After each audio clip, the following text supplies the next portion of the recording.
Hi everyone. All right, so we're going to talk about notes to simplifying radicals and radical expressions. So our goal is to be able to simplify expressions and solve equations by applying properties of radicals. So radicals, if you're, a little fuzzy, you have your radical symbol and then you have the inside, it could be 2x, it could be anything. So we're going to talk about what they can do. So radicals, they can be combined if what is called the radicand, the stuff that's inside the radical, so if the radicands are the same. So I always like to treat them like variables, because you wouldn't combine, and I'm going to scroll off to the side here, you wouldn't combine x to the third and x squared because they're different. They're not like terms. So that's the same thing for square root of 2 and square root of 3. You wouldn't add those together. You would just leave it like this because they are different. So if it was root 3 plus root 3, well, how many root 3's do you have now? You have 2 of them. Just like if you had x plus x, you have 2 x's. Okay, so that's what we're talking about there. You can combine them if the numbers on the inside of the radical are the same. And then the best thing to do is when you are trying to solve, you are going to simplify as much as possible before solving. Okay, so when we talk about radical equations, you need to simplify as much as possible before you can do any solving. If you're just simplifying, you need to look for all the different pieces and parts to make it as simplified as possible. So when an expression is simplified, you have 3 parts of this. So the first thing, your radical will not contain any perfect squares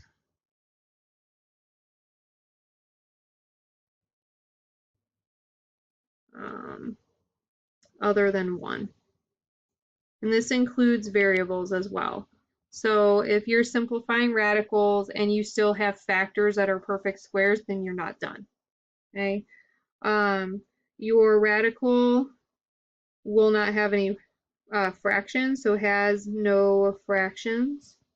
Okay, you cannot leave your radical in fraction form. And then the last thing is you have no radical, so you don't have a radical in your denominator. Okay, so denominator. Okay, oh, that's a terrible looking R. There we go. Let's fix that. Okay, so those are the 3 things that you should check every time you're simplifying radicals. So some strategery. Yeah, not strategy, strategery. Okay, strategery. That's what we're doing this year. You need to look for largest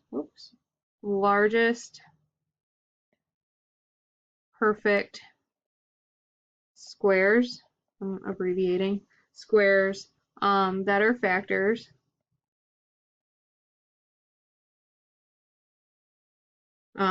to pull out. Okay, so when you're talking about numbers, you have perfect squares that you've had to memorize over the years. So I recommend you should know and have memorized the first 12. So like 1, 4, 9, 16, 25, 36, 49, 64, 81. You have 100. You have 121 and you have 144. Obviously, it would be helpful to know more than that, but a lot of times this is sufficient. So these are perfect squares, which means you can take the square root and you get a nice pretty number. So when you're talking about variables, we'll do variables as they come, but the same idea. Look for perfect squares. So first example we're going to do super basic, just the number. So simplify radical 32. So square root of 32. 32 is not a perfect square, so we need to look at the factors that 32 has. So we have 1 and 32, 2 and 16, and we have 4 and 8. So when I did this with my Algebra 1 kiddos last year, we would pick out our perfect squares. So 4 and 16 are perfect squares. We're not looking at 1 because 1 does not help us. So the largest perfect square we have is 16. So that's the one we're going to choose. Okay, so we can separate the product, so the factors, we can write it as 16 times 2. And then the square root of 16 is 4, so we'll pull that out, and then it multiplies that root 2. So these two numbers should be equivalent. So if you did them in your calculator, the decimal answer you get should be exactly the same. So I want to take a look at the one below. We have simplify the radical, so simplify square root of 75x cubed. So again, 75 is not a perfect square, and x to the third is not a perfect square, and I'll show you why. So 75, you can look at, we have 1 and 75, we have 3 and 25, and I believe those are the only factors we have. We might have like 5 and something else. So 5 and 15. But the only one we care about is this perfect square right here. So for 75, we can break that down into 25 times 3. Okay, so if we're looking at just the coefficient right now, it can be broken down into 25 and 3. Now for the variable, because you have a square root, so this is, 2, we don't have to put it because it's standard, but it's a square root, you're looking for the largest exponent within the one given here, so x to the third, that you can divide by 2, and it'll divide evenly. So what I mean is you have, if you break this down, you have x squared times x to the first.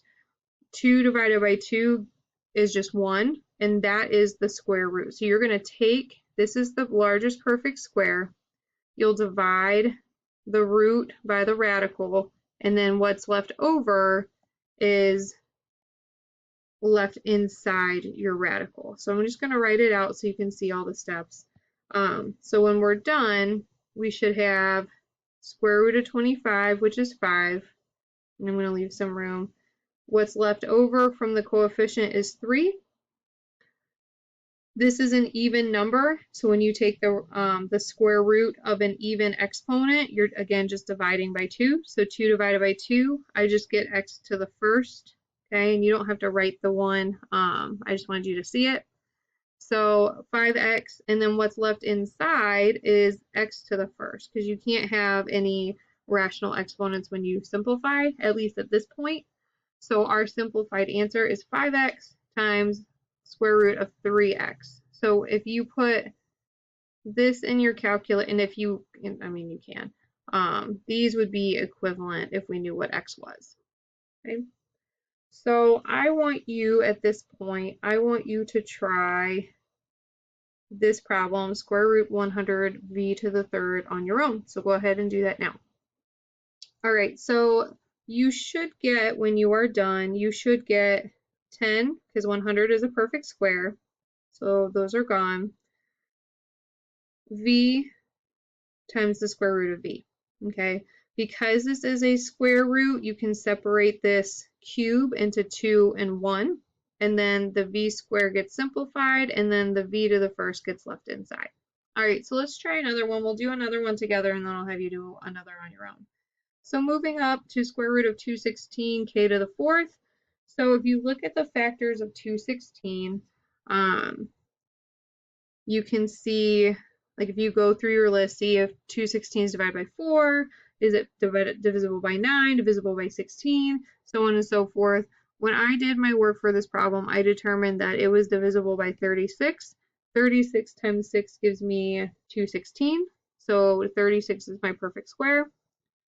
And then looking at k, because we are dealing with square roots still, 4 is an even number, which means it's divisible by 2.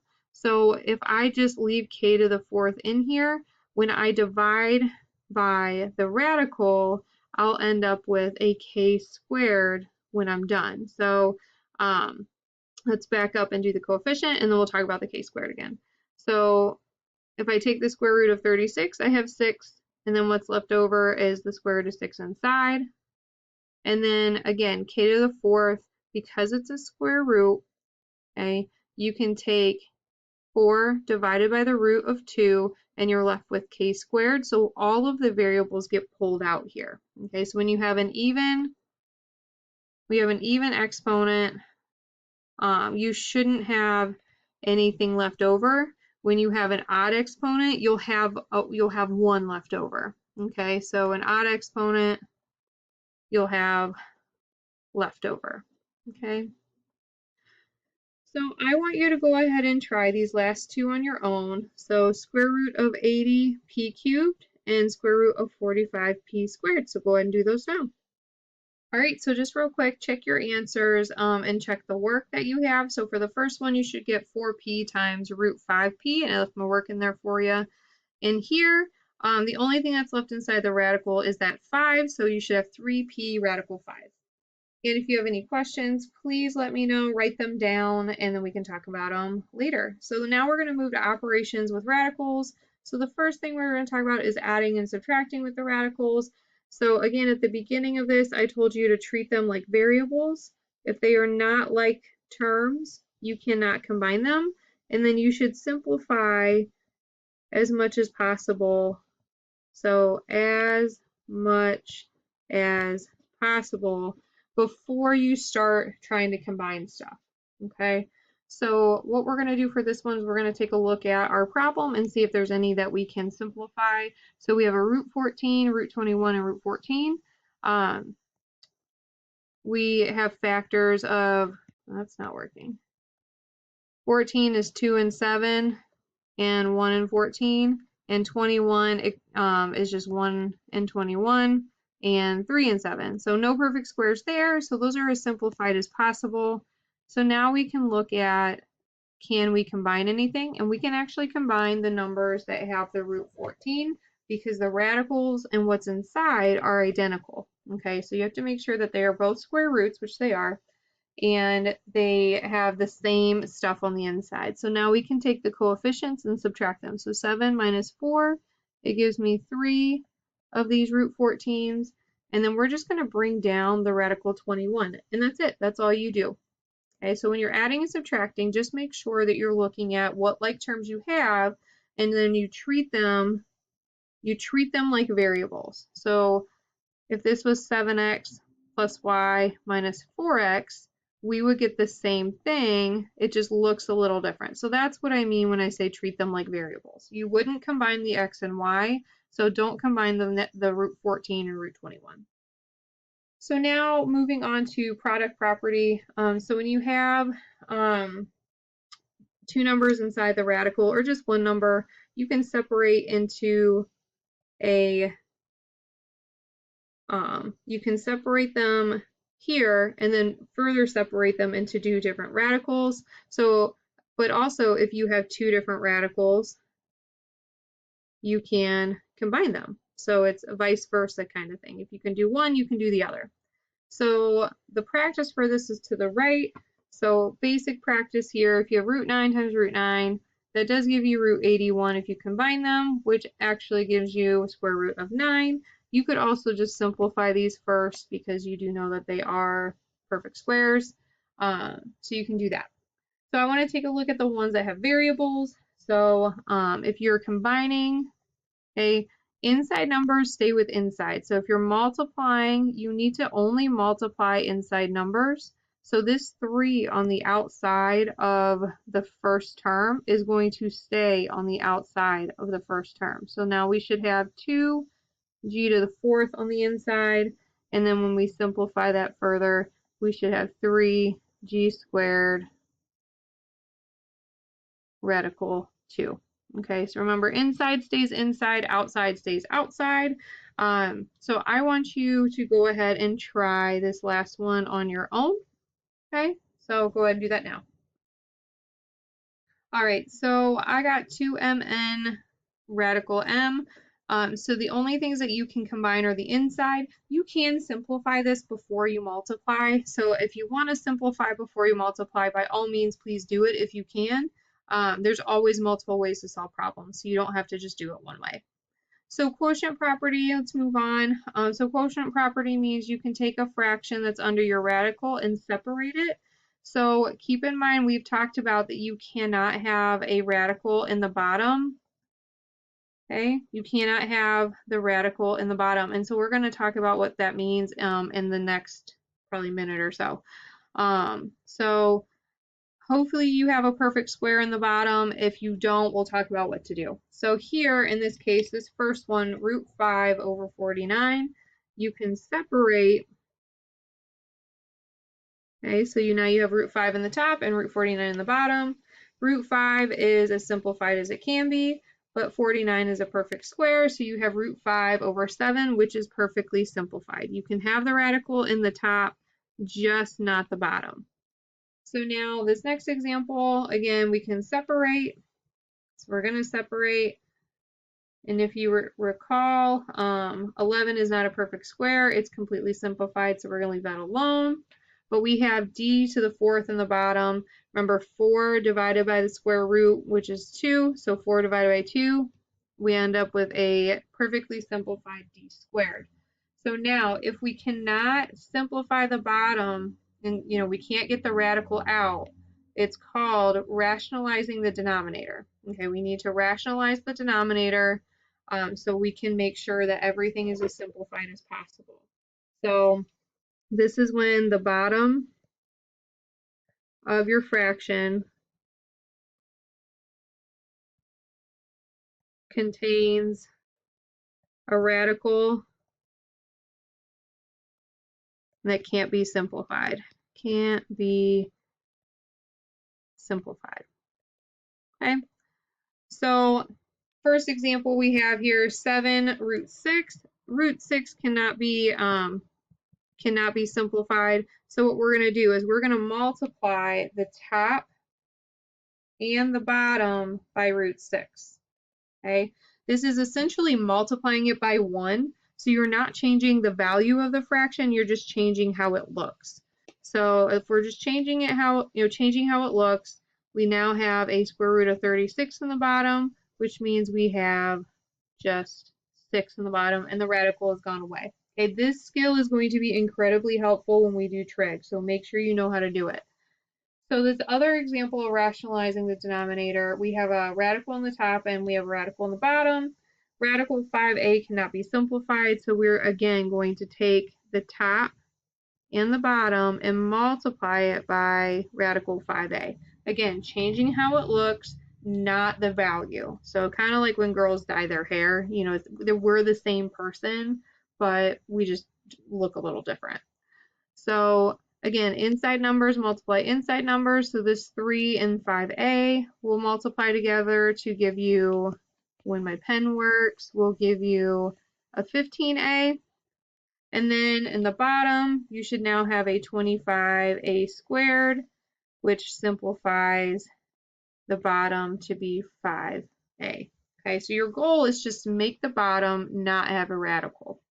All right, so that's it. If you have any questions, please write them down and ask when I see you next. All right, have a great day.